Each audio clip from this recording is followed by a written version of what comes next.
وتساعد كثيرا عن هوية الشركة الخاصة المستثمرة في ظل سيطرة. أوكي.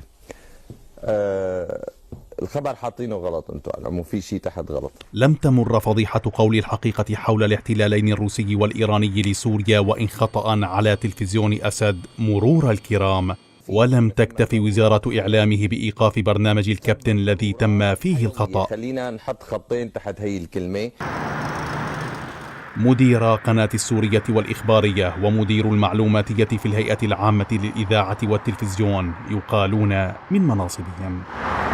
وزير الإعلام في حكومة ميليشيا أسد بطرس الحلاق أصدر قرارا بإقالة كل من مدير القناة السورية عماد الدين إبراهيم، وعين بدلا عنه محمد علي عبد الرزاق زهرة، بالإضافة للإطاحة بمدير قناة الإخبارية عبد الله حيدر وتعيين محمد علي مصى بديلا له. كما طالت الإقالات والتعيينات الجديدة بسبب فضيحة النسخ واللصق مدير المعلومات في الهيئة العامة للإذاعة والتلفزيون الذي عين أحمد حسن الخطيب خلفا له.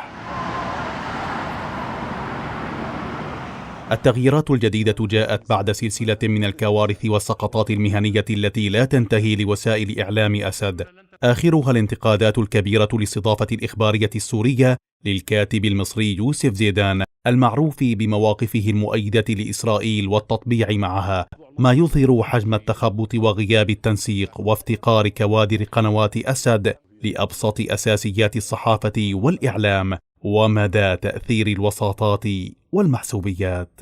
هذه تحية مني وفريق العمل، دمتم بأمان الله.